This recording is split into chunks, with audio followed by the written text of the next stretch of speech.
Bonjour Jean-Yves. Bonjour Damien. Alors, entreprise globale, tu es venu ici avec toute la délégation belge pour pouvoir participer à cette web mission. Qu'est-ce que tu en retires? Qu'est-ce que j'en retire? Bien sûr, énormément de bonnes choses.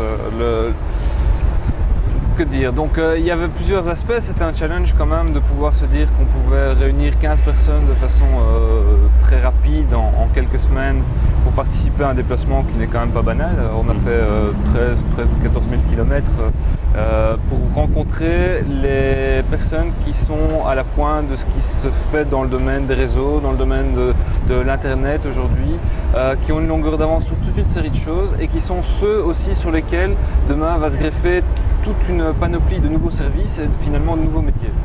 Et là, c'était particulièrement intéressant d'être en contact direct avec ces personnes-là, qui ne sont pas sans doute plus intelligents, ils sont très intelligents, hein, mais surtout ils sont en avance parce qu'ils sont dans un environnement qui est conçu finalement pour maximiser les interactions et faire en sorte que tout le monde avance en même temps par rapport à un objectif qui est de créer de la valeur dans un domaine qui est celui de l'Internet et permettre à toutes les personnes qui sont aujourd'hui sur la planète de participer à cette envolée quelque part avec eux.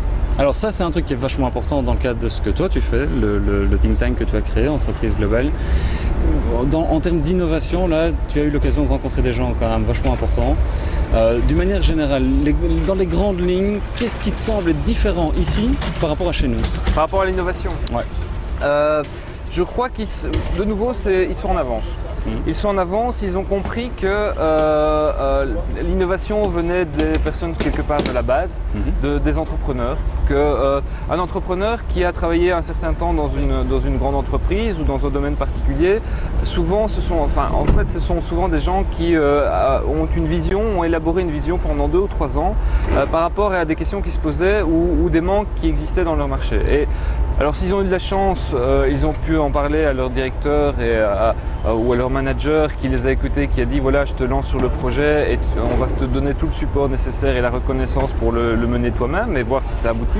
La plupart du temps, pour pouvoir poursuivre leur idée, aller jusqu'au bout, ils quittent l'entreprise et démarrent leur propre projet. Donc ce qui est très enthousiasmant, c'est de voir que les entreprises ici, c'est pas propre au secteur de l'internet ou de l'informatique, mais ont compris que c'est à travers ces gens-là que demain elles pouvaient faire des bons en termes d'innovation et de création de nouveaux produits.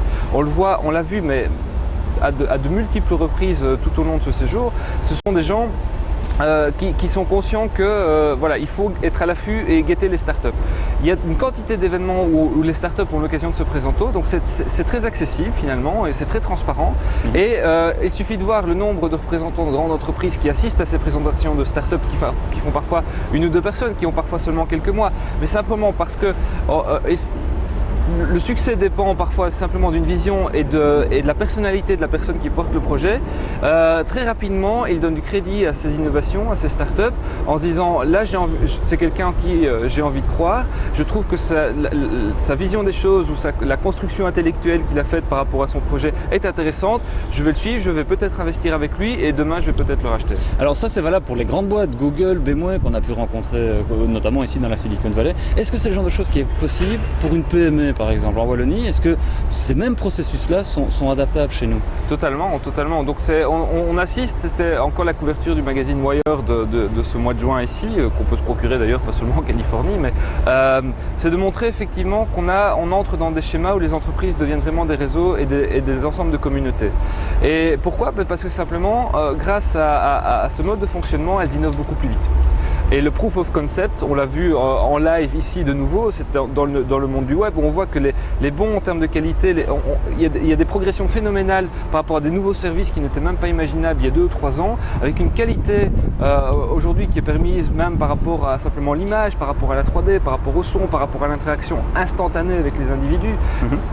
Tout ça a été permis par des petites cellules d'individus, soit constituées en start-up ou constituées en petites équipes à l'intérieur de certaines entreprises, avec une efficacité redoutable.